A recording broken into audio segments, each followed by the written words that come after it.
Salut les petits lutins. Comme vous êtes mignons, je vais vous figer dans la glace. Hé, vous, ne restez pas figés comme ça. Vos glaces sont livrées en 30 minutes. C'est possible. Ce modèle d'annonce, il n'y a que Adafo Média pour le faire. Pour toute information, contactez-nous 628 06 06 60. Adafo Média. Et si vous commenciez maintenant?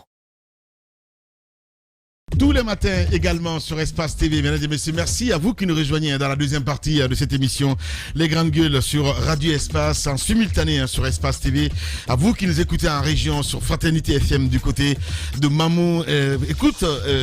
Espace évidemment à travers cette radio. En attendant, merci à vous aussi qui nous rejoignez du côté de Farana sur Bambou FM. À la une, on s'intéresse à l'actualité, focus ce matin sur un chercheur pour parler donc de la recherche dans le domaine médical, et c'est Alpha Keïta. L'épidémie d'Ebola, vous le savez très bien, qui a tué plus de 3000 Guinéens entre 2014 et 2016, le préoccupe. Et c'est lorsqu'en 2015, la maladie donc a échappé au contrôle des autorités sanitaires du pays qu'il a trouvé la nécessité d'apprendre un peu plus sur le virus, car il chirurgie donc cette année encore ici en Guinée forestière notamment. Il ne veut pas en tout cas se contenter des déclarations déjà entendues. S'il n'a pas fait d'études véritables sur la souche et l'agent vecteur, sur ce travail évidemment que le biologiste Alpha Keïta essaye de faire depuis 3 ans maintenant, faire de la recherche et œuvrer auprès des autorités du pays à disposer de laboratoires capables. Oui, en tout cas, on essaie de comprendre, de diagnostiquer donc les cas d'Ebola.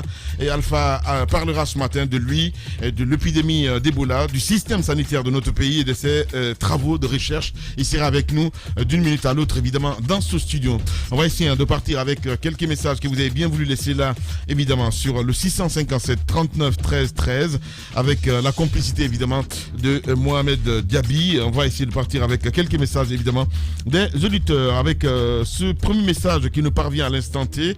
De qui exactement? Bonjour les GG, bonne chance à notre Syrie nationale.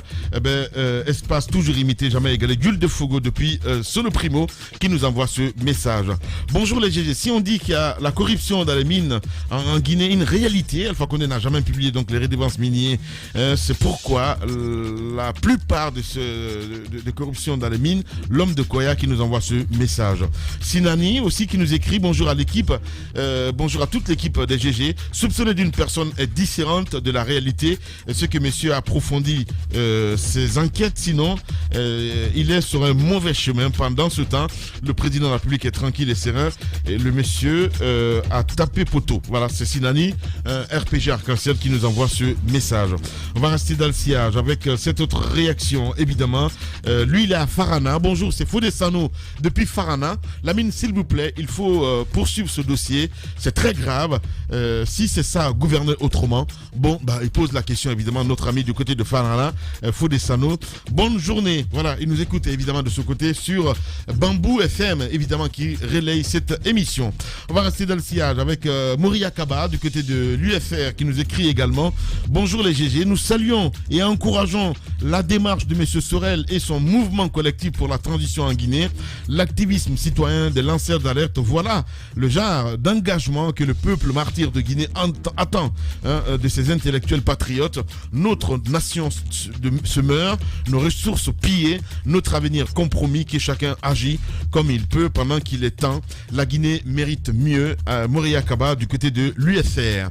Maintenant, avec Alpha Moussa Makadabi, auditeur fidèle évidemment de cette émission, qui nous écrit également. Bonjour Lamine, bonjour à toute l'équipe. Après la défaite de Béni contre la Guinée et le président Alpha Condé dans le dossier Simandou, il s'est retourné contre la Guinée via un groupe de Guinéens dont Sorel Keïta peut continuer à récupérer de l'argent de Béni en fréquentant donc tous les médias du monde, mais il va échouer contre Alpha Condé car nous avons le meilleur code minier au monde. Bonne journée, c'est Alpha Moussa Makadabi évidemment qui nous envoie ce message.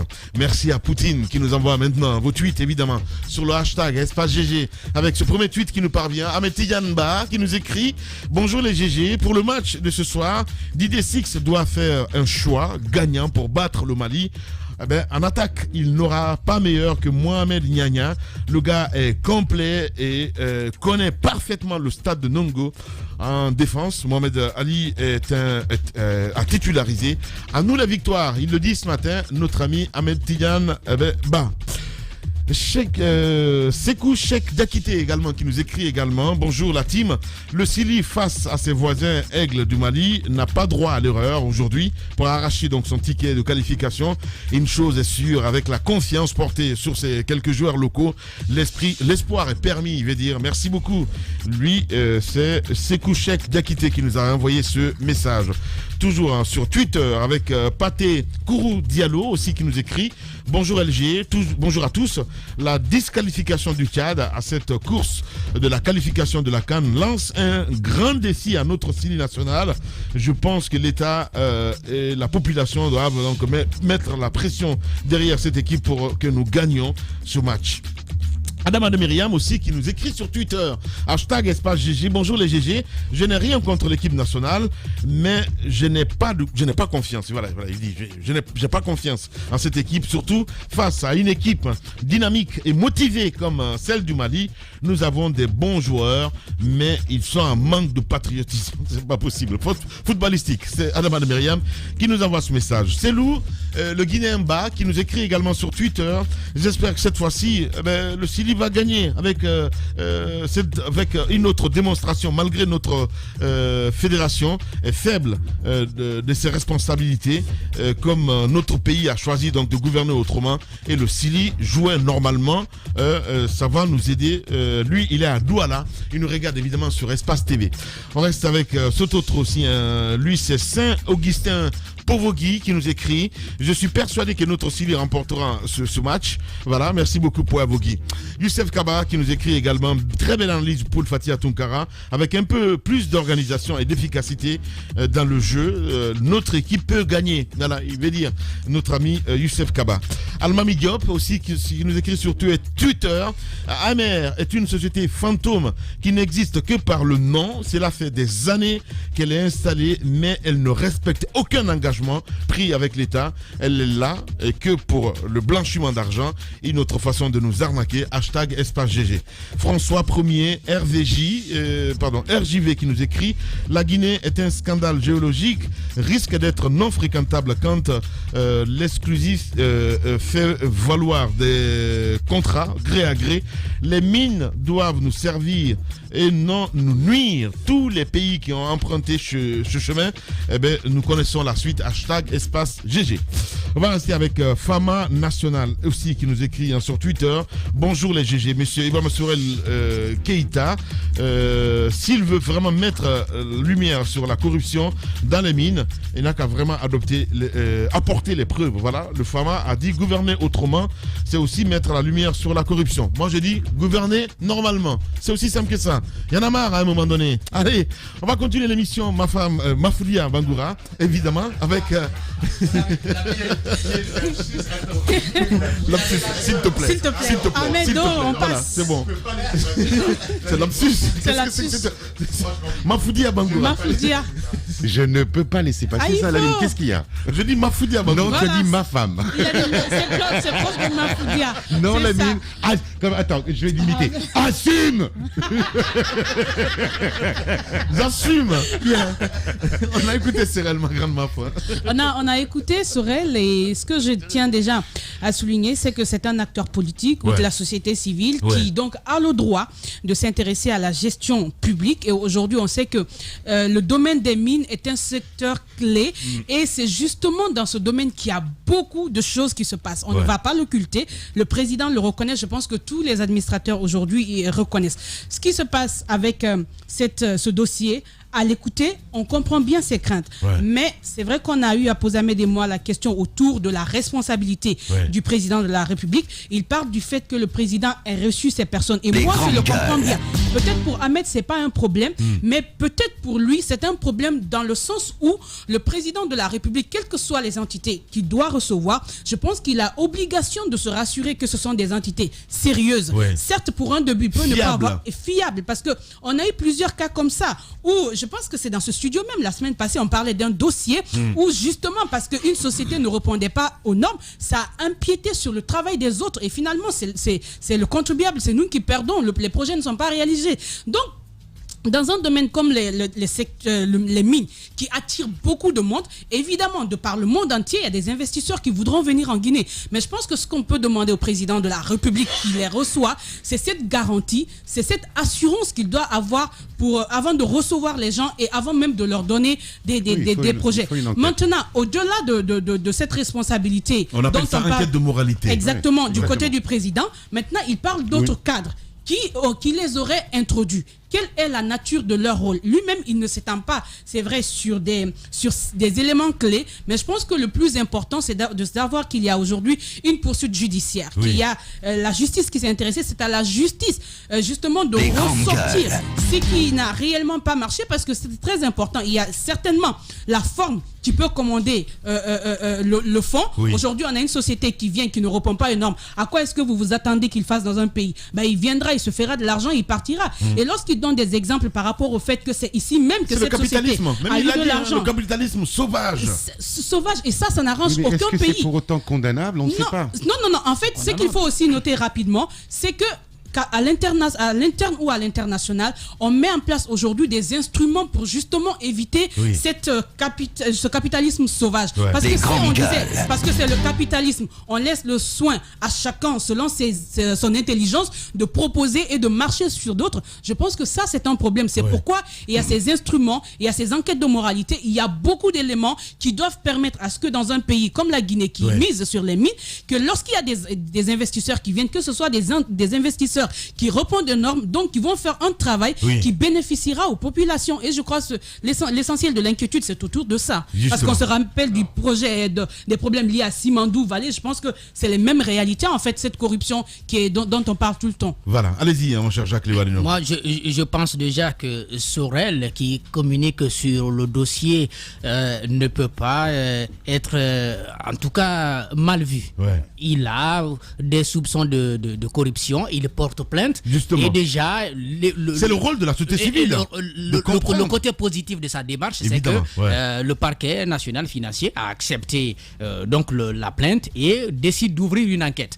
Peut-être pas forcément pour nos compatriotes, mais d'abord pour les Français qui sont impliqués, à commencer par Romain Girbal, son associé, et puis tous ceux qui les ont aidés, n'est-ce pas, à mettre en place cette entreprise. Moi, ce qui me dérange un peu dans cette affaire, c'est d'abord la façon par laquelle le permis a été obtenu par Romain Girbal. Je dis bien qu'il travaillait pour Tifa Guinée International et il ne l'a pas nié. Chez nos confrères de Guinée 7, il disait lorsque le dossier était au TPI de Dixine qu'au nom du libéralisme économique, il peut bien mettre en place sa société. Sauf qu'il obtient le permis en tant qu'employé de Tifa Guinée International en 2013. En 2015, il monte sa société. Donc, c'est comme s'il avait obtenu le permis sans société et après, il décide de mettre la société en place. Et c'est cette société qui, sans travail, en fait, qui sans travail, sans aucune activité, sans emploi, sans offrir un emploi, sans faire un investissement réel sur le site, va tout simplement céder le gisement à la SMB et obtenir, n'est-ce pas, de l'argent. Ce capitalisme-là, il est sauvage et je crois que ça nous dérange. Au fait, ça n'a profité à personne. D'abord, on a exploité une personnalité morale pour obtenir un permis, et puis on a obtenu des faveurs du pouvoir, donc des personnes haut placées au niveau de l'État pour obtenir le permis, et on n'investit pas un franc sur le gisement, on cède tout simplement et on s'en va avec l'argent. Je ne sais pas comment on peut qualifier ça, mais ça ressemble vraiment à des larnaques, et c'est assez déplorable. Parce que je suis d'accord avec Sorel que nous avons été perdants sur toute la ligne. Même si la SMB est sur place et fait des investissements, parce que là, il faut le reconnaître, la SMB fait des investissements en retour. Mais encore une fois, la démarche n'a pas été correcte, surtout pour nos compatriotes qui ont perdu. Et puis, la zone qui est quand même assez impactée, derrière, il n'y a pas d'investissement véritable. Justement, allez-y, Daouda Mohamed Kamara. À la question de savoir en quoi le président peut-il être responsable de tout cela, c'est qu'il a une responsabilité communicationnelle. Les gens, quand ils viennent, lorsqu'ils ont la possibilité de poser une photo avec le président, cette photo sert d'élément influenceur auprès de ceux qui décident. Parce qu'ils se disent, bon, j'ai été reçu par le président de la République, et ceux qui sont autour parlaient quand même de Diané dans un dossier ou dans une démarche. Attendez-vous bien à cette influence de Diané comme on le connaît autour du président de la République. Donc, citer le président de la République, citer Diané, ce sont des éléments qui viennent faire douter de la procédure normale suivie par ce monsieur. Jacques l'a dit tout à l'heure. Il a obtenu le permis sous le couvert d'une société. Et cette société, il faut le dire, le patron n'a été jamais informé de sa nouvelle aventure, parce qu'il a obtenu le permis et il a entamé une nouvelle aventure. Et son partenaire n'a pas été informé de cela, parce qu'il devait quand même savoir ce qui se passe désormais. S'ils doivent rompre leur aventure, ça devait se discuter sur table. Mais lorsqu'il reçoit le permis et il lui fait dos, ça veut dire qu'il y a quelque chose qui ne va pas de l'autre côté. Et il faut rappeler que celui dont on parle, ce partenaire, c'est quand même un Guinéen. Le Guinéen, sous son couvert, on reçoit ou on obtient un permis et on le dribble là, on l'abandonne, il est sur carreau, et on va faire profiter quelques personnes d'autres, des étrangers. Et aujourd'hui, la corruption, la question, elle a été posée à Sorel Keita par le grand frère Ahmed. On ne peut pas aujourd'hui occulter qu'il y a eu des démarches qui ne répondent pas, qui ne sont pas catholiques. Il y a eu des démarches qui ne sont pas catholiques. Et cela est réel.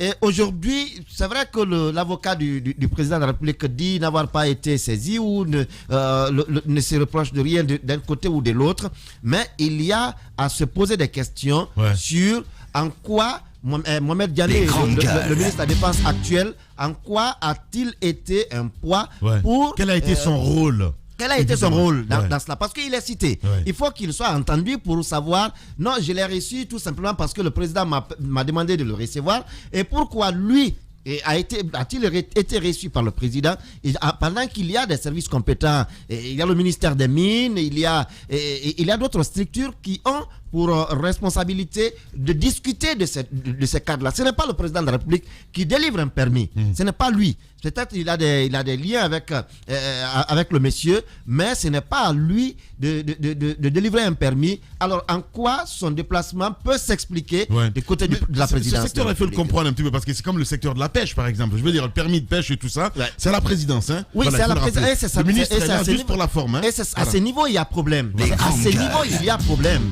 C'est vrai que le président, il a toujours dit, son objectif, c'est comment sortir la Guinée de la pauvreté, comment... Pas avoir de bonnes intentions, mais si derrière on ne dit pas toute la vérité... Ça ne peut pas marcher, quand même. Allez-y, mon cher Ahmed Kourma. Alors moi, ce débat me plaît parce que c'est le débat du bien contre le mal, en fait, le yin et le yang. C'est-à-dire que vous avez une situation où Sorel, qui mène un combat noble, certes, vient, au nom du peuple de Guinée, au nom de la morale économique, nous dire attention, il y a des soupçons de corruption. Ça, je résume.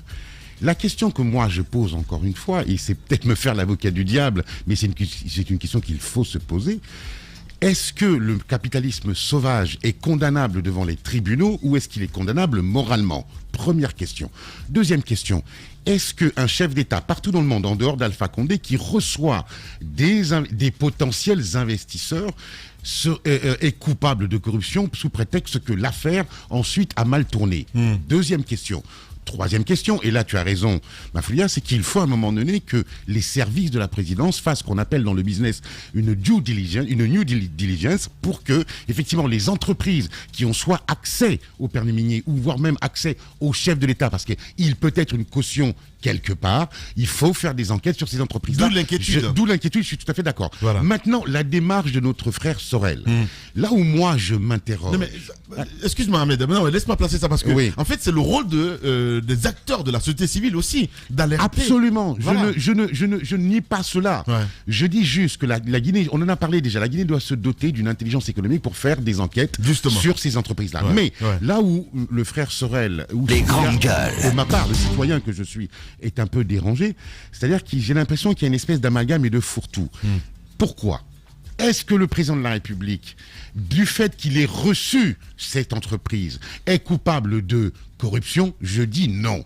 Est-ce que le fait qu'il y ait évasion fiscale, la Guinée ait été lésée du côté de l'État guinéen? Je dis non, parce que ce sont des Français. Attends, je viens y venir. Il ne le dit pas non plus. Il y a des soupçons. Non, attends, des accusations. Mais oui, mais qui restent à vérifier avec la justice. Comme tu dis, ce sont des accusations. Donc il faut faire attention. C'est la justice. Attendez, laissez-moi juste finir. Laissez-moi juste finir, s'il vous plaît. Ce sont, comme tu le dis, ce sont des accusations. On n'accuse pas sans preuve. Mais ils ont leurs preuves qu'ils vont présenter. Mais c'est pas à vous, il va donner des preuves. Laissez-moi finir. C'est au tribunal. Non, mais laissez-moi finir. Moi, je vous ai écouté, j'ai rien dit. Allez-y, Ahmed. Qu'il y ait évasion fiscale. Encore une fois, c'est à la justice française de juger ces citoyens qui se seraient rendus coupables d'évasion fiscale. Maintenant qu'il y ait un manque à gagner pour l'État guinéen, alors là, je suis d'accord, c'est aux citoyens guinéens et à l'État lui-même de porter plainte contre cette société pour, d'abord, évasion fiscale et fraude ou ce que vous voulez. Mais en l'espèce, si vous voulez, ce qui me dérange, c'est qu'un combat mal mené est un combat qui n'aboutit à rien. Je ne vois pas en quoi le président de la République serait impliqué dans ce scandale de corruption. C'est le fait que le nom du président soit dedans qui vous dérange. Non, parce qu'il y est pour des raisons. Alors je vais te dire, il y est. Je comprends pas. Alors écoute-moi, quand on se bat pour le peuple, le nom du président de la République intervient dans ce dossier, il est purement politique. Et c'est ce qui me dérange. Et alors en fait, on se sert de la morale pour atteindre le président de la République. Mais qu'il l'ait reçu. Est-ce que ça le rend coupable pour autant de corruption? Non. Ils disent que le mais on ne le rend pas coupable. Mais attendez, c'est des soupçons. Il faut raison garder. Ne faites pas. Écoutez-moi. Ils disent ceci. Je vais te dire. Ils disent ceci. Le président a reçu une entreprise qui ne répond pas aux normes. Oui. Donc pour eux, le président pourrait avoir une responsabilité. Oui. Ce sera à la justice de trancher. Et c'est ce travail qu'ils ont fait. Quelle justice? La justice française qui va juger un président en exercice? N'oublie pas que pour certains cas, la justice nationale comme internationale peut s'inviter. Ça dépend des situations. Ma fille, je te donne un exemple. Demain, toi, dans le cadre de ton métier, tu reçois une entreprise. Tu n'as pas fait d'enquête, tu les reçois parce que de l'entre-genre de ces gens-là, puisque le père visiblement, comment il s'appelle, Romain a travaillé à l'ambassade de France, etc. Tu reçois ces gens-là. Si l'investissement tourne au vinaigre, ou le non-investissement, est-ce que tu es responsable? Tu peux être est-ce que de là aussi, oui, mais encore une fois, non, est-ce que de là à ne pas c'est questionné? Non, je pense que ça ne pose aucun problème. Tout ce qu'on a à faire, c'est justement à toi peut-être, mais il n'y en a pas de problème là-dessus. Le président a reçu une entreprise qui ne répond pas aux normes. Il y a un travail juridique qui est mené. C'est justement de savoir quel a été le rôle d'abord du président et de ces autres entités. Et imagine, on a vu dans certains pays où les présidents sont impliqués dans des malversations. Où est le problème? C'est à la justice de faire son travail. Ouais. Déjà, tu as guinéenne ou internationale. Des présidents le patriote. Non, mais c'est le patriote. Ne l'oubliez pas, c'est très important, évidemment. Parce que quand on sait déjà aussi qu'il y a le dossier Bolloré en cours, tas de choses. Allez, la suite. On fait moins sa maline maintenant, hein? Allez, tiens, ça c'est pour les gâteaux brûlés. Et ça c'est pour les éviers bouchés. Et ça c'est... T'as pété un boulon ou quoi? Je t'avais demandé de refaire la cuisine, pas de la détruire. Mais non, t'inquiète pas. Ce modèle d'annonce, il n'y a que Adafo Média pour le faire. Pour toute information, contactez-nous 628 06 06 60. Adafo Média. Et si vous commenciez maintenant? Tous les matins, vous avez accès à cette émission grâce à Espace TV. Merci à vous qui nous rejoignez à l'international. Continuez à réagir. Je ferai lecture avant la fin de l'émission de quelques messages que vous avez bien voulu laisser là.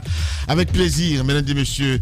Focus ce matin sur un chercheur. Vous le voyez à l'écran, à l'instant T, pour parler évidemment de la recherche dans le domaine médical. C'est Alpha Keïta. L'épidémie d'Ebola donc a tué, vous vous souvenez très bien, plus de 3000 Guinéens en 2014 et 2016 le préoccupe. Et c'est lorsqu'en 2015 que la maladie donc a échappé au contrôle des autorités sanitaires du pays, qu'il a trouvé la nécessité d'apprendre un peu plus sur le virus qui a ressurgi cette année, encore en Guinée forestière. Il ne veut pas se contenter, il le dit ce matin, Jacques Lewaleno, des déclarations déjà entendues. S'il n'a pas fait d'études véritables sur la souche et l'agent vecteur, c'est ce travail évidemment que le microbiologiste Alpha Keïta essaye de faire depuis 3 ans maintenant, faire de la recherche, œuvrer donc auprès des autorités du pays à disposer de laboratoires dignes de nom. On essaie de comprendre évidemment avec notre invité dans ce studio. C'est bien sûr Monsieur Keïta. Bonjour et bienvenue chez les GG. Bonjour à tous et merci pour l'invitation. Voilà. Allez, vous êtes chercheur, vous êtes biologiste. J'ai envie de comprendre pourquoi cette motivation à dire il faut essayer de faire toute la lumière dessus, parce que je peux bien comprendre que vous êtes comme Ahmed Kourouma, un patriote. Qu'est-ce qui vous a motivé? Dites-moi. Comme on l'a dit souvent, je vais pas... Vous allez essayer de rapprocher un petit peu le micro. Le micro peut venir vers lui. Voilà, allez-y. Je peux enlever ça. Oui, voilà. C'est mieux, Monsieur Keïta. Bien. En plus, il est beau gosse. Hein. Allez-y. Le mot de la bouche, j'allais le dire. Voilà, enfin, je ne vais pas revenir sur ce que les uns et les autres disent tout le temps. Avant de se poser la question, qu'est-ce que son pays peut lui apporter? Il faut déjà, enfin, c'est connu. Hein. Voilà. Mais ce que je dis souvent, je dis certains se passionnent pour le foot, les dames, le basket, et ainsi de suite. Moi, je me suis passionné pour la recherche. La recherche. Voilà. Je viens d'une famille de professionnels de santé. Mon papa est chirurgien, ma maman infirmière. Et depuis toujours, je vois tout ce qui se passe autour des malades. J'ai commencé à me poser des questions en fait très tôt. Et je me suis simplement rendu compte que c'est pas en restant dans les cliniques auprès des malades que j'allais pouvoir répondre à ces questions. Il faut aller un peu plus loin, se poser plus de questions et puis essayer de répondre à ces questions pour mieux comprendre ce qui se passe justement dans la prise en charge des malades, dans l'élucidation des chaînes épidémiologiques et dans, disons, simplement la recherche. Vous êtes microbiologiste. Alors, est-ce que vous pouvez nous expliquer ce que c'est qu'un microbiologiste? Un microbiologiste, c'est simplement celui qui s'intéresse à l'étude des microbes. Voilà, les microbes sont ces agents qui vivent en nous, autour de nous et avec nous. Allez, on va parler de cette épidémie. On parle d'Ebola, c'est très important. Le début de l'épidémie en 2014 et la gestion qui a été faite. Vous avez fait le constat. Pour vous, qu'est-ce qu'il y a on a manqué de quoi exactement pour ne pas arriver? Vous étiez au cœur du combat entre 2014 et 2015. Voilà, donc il faut expliquer que lorsque l'épidémie Ebola a commencé en 2014, moi je travaillais au Sénégal. Simplement de terminer... Vous allez parler dans le micro un peu plus fort. Voilà. Je venais simplement de terminer ma spécialisation à Marseille. Ensuite, j'étais au Sénégal pendant environ 2 ans, lorsque l'épidémie a commencé. Et à partir du Sénégal déjà, il y a eu le premier diagnostic, il y a eu le diagnostic qui a été fait 3 mois après les premiers cas ici en Guinée. Je discutais avec mes collègues, pour certains qui travaillaient à l'Institut Pasteur et qui me disaient mais il y a l'épidémie d'Ebola chez toi, qu'est-ce que tu fais? Je dis pour l'instant je ne sais pas ce que je fais. Donc je suis resté au Sénégal jusqu'en février 2015, mais entre la déclaration de l'épidémie et février 2015, je suis venu déjà 2 fois en Guinée, commencer à travailler avec le laboratoire mobile qui était dans la cour de l'hôpital d'Onka. Ensuite, je suis reparti en France et arrivé en France, j'ai discuté avec mes collègues et mes responsables du laboratoire dans lequel je travaillais à l'époque. Il n'y avait pas, disons, quelque chose qui était dirigé vers la Guinée en ce moment-là. Et donc, je me suis tourné vers une équipe qui développait des choses en Guinée. Je suis allé les voir, j'ai discuté avec eux. Après cela, j'ai intégré l'équipe et je me suis engagé comme volontaire auprès de l'établissement qu'on appelle E+. C'est l'établissement de préparation. Donc du bénévolat. L'établissement de préparation aux urgences sanitaires, ça s'appelle. Donc j'ai été déployé à Macenta en tant que responsable de laboratoire. À l'époque, ce qu'il faut signaler, c'est que j'étais le seul Guinéen responsable d'un laboratoire de diagnostic Ebola à l'époque. Voilà, donc tout a commencé là. Et avec les collègues de Montpellier, d'ici, de l'université Gamal Abdel Nasser de Conakry, à la suite de ça, on a commencé à suivre les survivants de la maladie à virus Ebola. On a suivi pendant 4 ans. Et nous avons apporté un nombre colossal de données sur la compréhension de ces survivants-là. On a développé des projets sur, disons, l'étude du virus Ebola à l'interface homme-faune sauvage, parce que bon, vous n'êtes pas sans savoir que homme, faune, sauvage. Sauvage, d'accord. Voilà. Donc, disons que là, depuis la découverte de l'épidémie en 1976, jusque maintenant, on pensait que pour qu'il y ait une épidémie Ebola, il faut qu'il y ait un contact entre l'homme et l'animal. Ces théories sont en train d'être remises en cause avec les données dont nous disposons maintenant, mais ça reste quand même la théorie de base. Donc la chauve-souris qui a été pris pour agent causal ici, ce n'est pas forcément ça.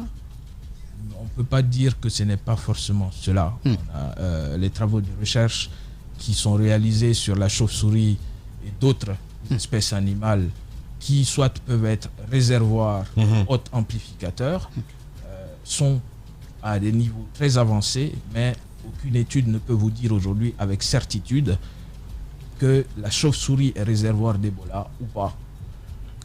Alors, autour de cette question effectivement de l'agent causal ou l'élément de départ, on parle de chauve-souris, on parle de singe, vous avez parlé de faune sauvage tout à l'heure. De 1976 à maintenant, on a encore du mal à situer l'élément. Avec ça, il y a des choses qui prennent du temps. Qu'est-ce qui explique cela? Ça s'explique simplement par le fait que même dans la faune, les animaux qui sont porteurs de ces virus-là ne le transmettent pas à leurs congénères, et ce n'est pas tous les animaux qui sont porteurs. Et par exemple, lorsqu'on prend les chauves-souris, c'est l'espèce de mammifère la plus répandue sur Terre. Donc, si vous avez quelques colonies ou quelques espèces qui sont contaminées parmi 120 espèces par exemple, c'est assez difficile d'aller cibler une seule chauve-souris pour dire voilà, celle-là, elle est porteuse du virus, il faut l'attraper, l'analyser et voir ce qu'il faut faire. Parce que en 2014-15 par exemple, il a été interdit aux gens de manger de la goutille, de ceci ou de cela, mais quand même ça continue à être consommé, mais on ne parle pas d'Ebola. Comment comprendre ce que je vais vous dire en réponse à cette question? Il y a un très bon bouquin de Fred Vargas qui s'appelle Les chemins de la peste. Il faut le lire. Si vous le lisez, vous comprendrez tout ce que vous êtes en train de dire. C'est-à-dire que quand il y a un phénomène tel qu'une épidémie, la première réaction des gens, et qui n'est pas la bonne, c'est la peur. Exactement. Et quand on a peur, on prend les pires décisions qui existent. Ok. Alors, on va peut-être parler de la résurgence.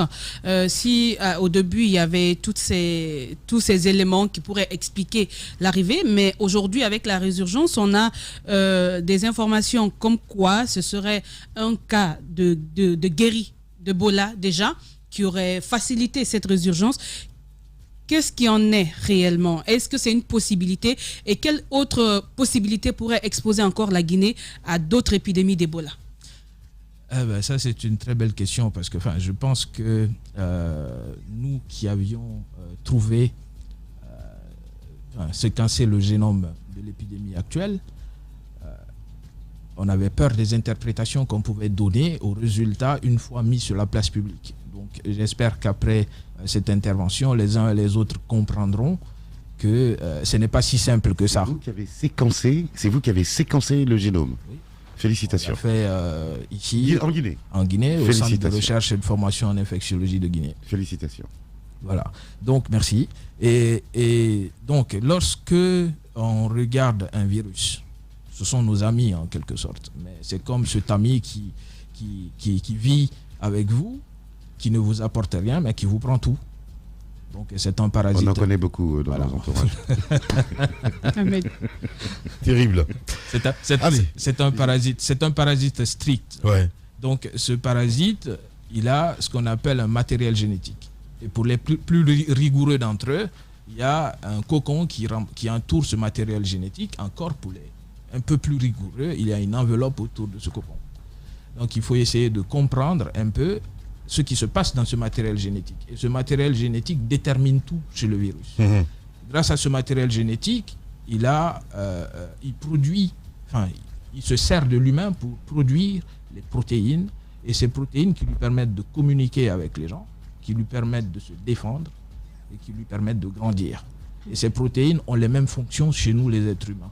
D'accord. Donc rien ne nous épargne d'Ebola. Donc, c'est pas que rien ne nous épargne d'Ebola. C'est que maintenant, j'en viens maintenant, lorsqu'il faut comprendre ce virus, il faut nécessairement séquencer le génome. Et c'est ce qu'on a fait. En séquençant le génome, on s'est simplement rendu compte que le génome de l'épidémie actuelle ressemble trait pour trait au génome de l'épidémie de 2014-2016. Ça veut dire que ça n'a pas bougé. Ouais. Et si ça ne bouge pas, ça veut simplement dire que l'épidémie est partie d'une source persistante. Maintenant, dans cette source persistante, les anciens malades d'Ebola, les asymptomatiques d'Ebola peuvent rentrer dans cette ligne de compte. Mais pas que. Ce n'est pas aussi simple que cela. Il faut aller préciser pourquoi cette source, elle a persisté et que le virus n'a pas évolué autant. Bien. Monsieur Alpha Keïta, il faut le rappeler, il est chercheur, spécialiste de la biologie. Avec nous ce matin, on parle savoir à l'honneur, mon cher oui, effectivement. Alors, l'autre question autour de celle de Mafoudia tout à l'heure, c'est bien, on parle de guéri d'Ebola. Est-ce qu'il y a aujourd'hui une garantie qu'après avoir été guéri de cette maladie, on a encore de la chance à retomber malade? C'est pas une chance. Après le vaccin, après qu'on ait pris du vaccin. Écoutez, comme le dit certains de nos aînés, un chercheur ne prédit pas. On ne peut pas aussi vous dire ça arrivera certainement ou ça n'arrivera pas. On a appris tellement de choses sur les pathogènes depuis plusieurs années que maintenant la sagesse veut qu'on se méfie. Dire je comprends. Non, parce qu'il y a eu quand même, quand on prend un petit peu... Il y a eu trop de rebondissements. En fait. Oui, quand on prend le cas pas l'Ebola, mais je parle de coronavirus. Ils avaient prédit évidemment qu'en Afrique, ça allait être l'hécatombe, mais c'est ce qui n'a pas été le cas. Comment on peut expliquer ces ratés-là? Vous savez, nous vivons dans un monde aujourd'hui où ceux qui savent ne disent rien. Ceux qui savent ne disent rien. Très intéressant ça. Alors justement, en parlant de ceux qui savent, qui ne disent rien, vous avez évoqué un livre que moi j'ai lu, qui s'appelle Les chemins de la peste, et où effectivement il met en exergue la paranoïa que l'on peut développer. Vous avez dit à juste titre que dans cette paranoïa qui suscite la peur, on prend de mauvaises décisions. Alors quelles sont les bonnes décisions que la Guinée a prises? Première question. 2, la recherche visiblement en Guinée, puisque vous avez séquencé le génome, est vivante, mais est-elle aujourd'hui reconnue dans le monde? Est-elle subventionnée ou est-elle reconnue par l'État? Ou en gros, êtes-vous aidé par l'État? Bien sûr qu'on est aidé par l'État. D'accord. On est aidé par l'État parce que le Centre de recherche et de formation en infectiologie de Guinée a été bâti sur des terres de l'université Gamal Abdel Nasser qui appartiennent à l'État. Et quand on a besoin du soutien des structures étatiques, pour l'instant, elles ont toujours été là pour nous. Et ça, il faut le dire, est-ce que la recherche est soutenue? Le problème du soutien à la recherche revient le plus souvent au problème de financement de la recherche. Et ça, ce n'est pas un problème spécifiquement guinéen. C'est un problème qui est africain, voire mondial. Et il faut que les chercheurs sachent qu'un chercheur qui ne se confronte pas à la compétition internationale ne peut pas avoir de financement pour faire sa recherche. Il faut que ça soit clair. Parce qu'aujourd'hui, aucun pays n'a les moyens nécessaires pour financer ses ambitions en termes de recherche. Donc, il y a des mécènes qui financent la recherche et il faut que les gens apprennent à écrire des projets et à aller défendre obtenir. Donc, vous introduisez une forme de capitalisation ou de capitalisme dans la recherche. On est d'accord? De toutes les façons, sans argent, on ne peut pas faire de recherche. D'accord. Il faut que ça soit clair pour tout le monde. La recherche coûte cher. Le matériel qui est utilisé pour équiper les laboratoires, c'est pas donné. Les réactifs qui sont achetés coûtent cher. Donc, le personnel qu'il faut utiliser coûte cher. Les formations qu'il faut mettre en place pour pérenniser les acquis de la recherche coûtent cher. Les compétences. Donc, voilà. Alors, quand même, il y a quand même une base qui doit exister.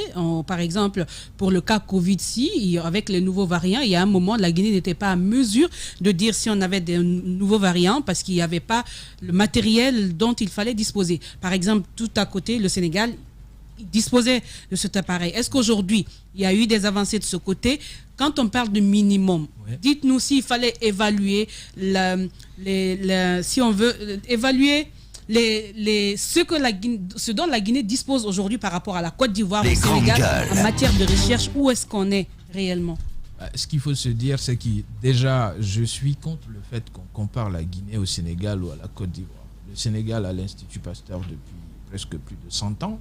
La Côte d'Ivoire a un Institut Pasteur et d'autres centres de recherche. Ils ont un passif en termes de recherche qui n'est pas comparable au passif guinéen. Il faut se dire, je ne peux pas parler de ce que je ne sais pas, mais ce que je sais, c'est que depuis quelques années, il y a dans certains domaines, et ça aussi je ne vais pas l'étendre à tous les domaines, dans certains domaines, il y a des avancées.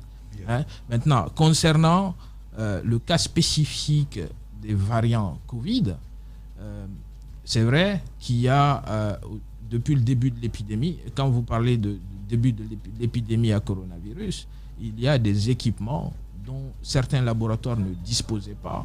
Et ces équipements ont été apportés par le système national pour pouvoir développer le diagnostic et l'intensifier à Conakry. Le système national. Oui. D'accord. Oui. Alors, par rapport au vaccin contre Ebola, c'est dire quand on a célébré la fin de l'épidémie en 2016... Je veux bien finir avec les variants. Ok, d'accord. Donc, et je disais que ces appareils ont été apportés par le système national pour permettre d'intensifier le diagnostic à Conakry d'abord, ensuite l'étendre à l'intérieur du pays. Et ce qui s'est passé par la suite au Centre de recherche et de formation en infectiologie de Guinée, grâce à des soutiens que nous avons la chance d'avoir, on a pu avoir un séquenceur. Et ce séquenceur nous a permis de séquencer les 8 premiers génomes du coronavirus que nous avons mis à la disposition de la communauté scientifique sur les plateformes internationales. Et aujourd'hui, ce sont les 8 seuls génomes guinéens qui existent. Mais sur ces génomes que nous avons réussi à séquencer et placer sur les plateformes internationales, on n'a pas vu de variants sur ces génomes-là.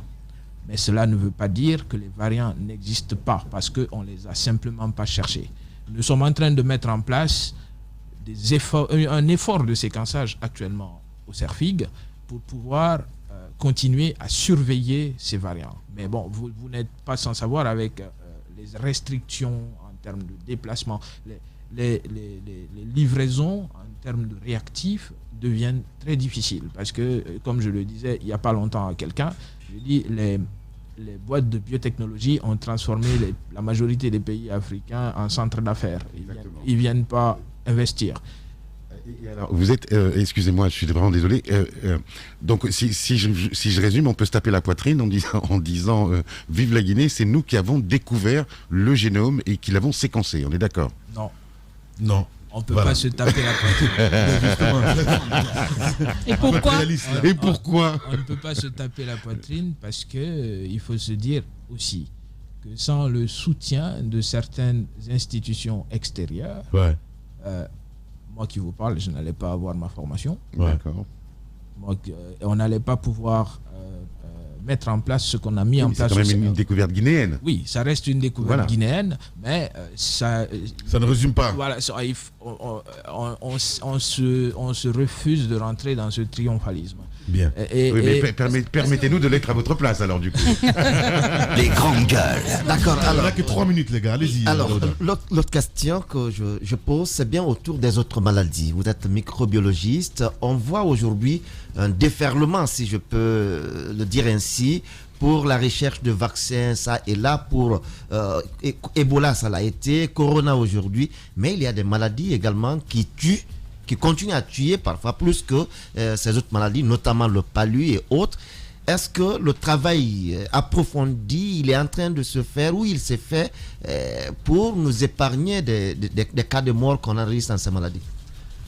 Comme je vous l'ai dit tout à l'heure, c'est valable pour ce que j'ai dit tout à l'heure sur la peur, est valable pour toutes les autres maladies. Nous fonctionnons, nous en tant qu'êtres humains, au sens global du terme, nous fonctionnons à l'émotion. Nous avons Ebola, on sait que c'est une maladie, ça vous prend, ça vous tue à coup sûr si rien n'est fait. Vous avez le Covid, vous avez 80% de chances de survivre si vous avez moins de 60 ans. Au-delà, ça vous prend, vous mourrez. C'est en fait, dans la tête des gens, c'est du tic au tac, c'est dichotomique. Et c'est ça le problème, justement. C'est que dès qu'on a des maladies comme ça qui se propagent au sein de la population et qui ont une capacité de multiplication assez rapide, et ce sont des maladies dangereuses, on a tendance à oublier les autres. Que d'autres maladies. Et comment vous arrangez-vous avec cette dichotomie, comme justement? Ce qu'il faut faire, c'est qu'il faut que chacun reste à sa place. Alors, je posais la question par rapport au vaccin contre Ebola. Je crois que le processus de mise en place, mais également de test de ce vaccin a démarré après la fin de l'épidémie dans notre pays, et même dans la sous-région.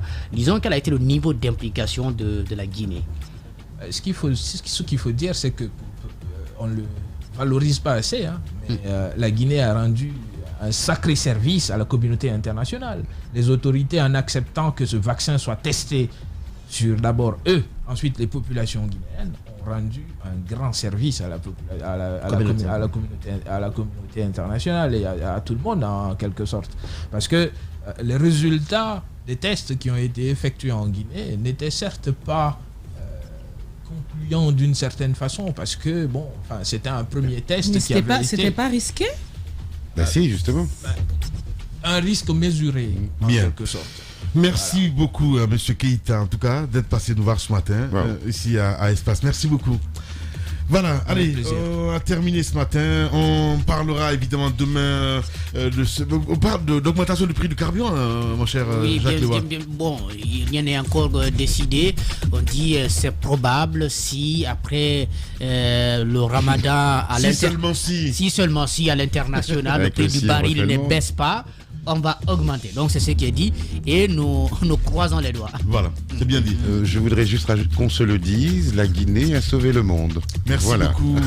Allez-y, Daouda Mohamed Camara. Oui, effectivement, Jacques l'a annoncé, c'est qu'on s'est intéressé à ce dossier d'augmentation du prix du carburant aujourd'hui. Quels peuvent être les problèmes qu'on peut avoir, mais aussi qui en souffrirait mieux. Et on est arrivé à faire une petite étude comparative de 2005 à maintenant. Le prix du baril était à combien le carburant était vendu. Et en 2005, par exemple, le prix du baril était à 38 €. Et à l'époque, le litre était à 2500 francs guinéens. En 2009, le baril était à 38 €.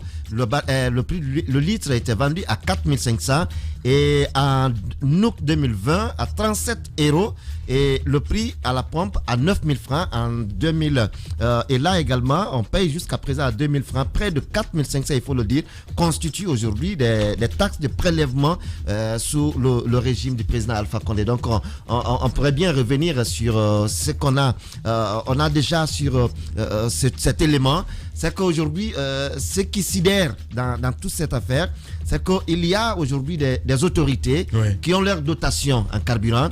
Il y en a qui peuvent avoir, par exemple, jusqu'à 5000 litres par mois. Donc, ils ne sont pas touchés, en fait. Ils ne sont pas touchés. Si à l'augmentation demain. Si à l'augmentation demain, ils ne sont pas touchés. Et plutôt, ils gagneront davantage. Ils gagneront davantage parce que si un ministre, par exemple, a 5000 litres le mois, et il ne peut pas quand même consommer les 5000 litres par mois, et qu'est-ce qui se passe? Et la différence qui va rester ici, il va consommer peut-être jusqu'à 2000 litres, mais les 3000 litres, qu'est-ce qu'il en fait? Il le revend. Il le revend. Donc, s'il y a augmentation. Donc, c'est le dealer, en fait. C'est le deal. Et donc, lorsque le prix augmente, il faut le dire, c'est eux qui gagnent en revendant les 3000 litres qu'ils ne consomment pas dans l'exercice de leur fonction. Ils le revendent. Alors, si le prix est à 10 500 à 11 000, ça veut dire qu'ils gagnent davantage. D'abord en quantité de carburant, mais aussi de l'autre côté en quantité d'argent du reste qu'ils revendent. J'imagine. Daouda Mohamed Camara. On va revenir évidemment sur ce dossier, pourquoi pas demain dans notre émission. Grand merci à Mohamed Diaby qui a réalisé l'émission, mesdames et messieurs, à l'homme de nuit, Alassane Diallo, Mafata Sano, les frères Sidibé du côté de la régie. Dans un instant sur Radio Espace, c'est Arnaud Bécher que vous allez retrouver évidemment pour Zik, l'Espace et la matinée, et sur Espace TV, évidemment, le journal avec la rédaction. Le journal donc de 20h, nos pensées au doyen Amadou Diouf Diallo, encore plus de 20 jours en prison, rien n'est fait. On n'a pas encore de nouvelles aussi d'Ansoko, Edacom, c'est bien cela. Voilà, tout ceci, ça reste à désirer. On vous retrouve demain pour d'autres aventures. Prenez soin de vous. Au revoir.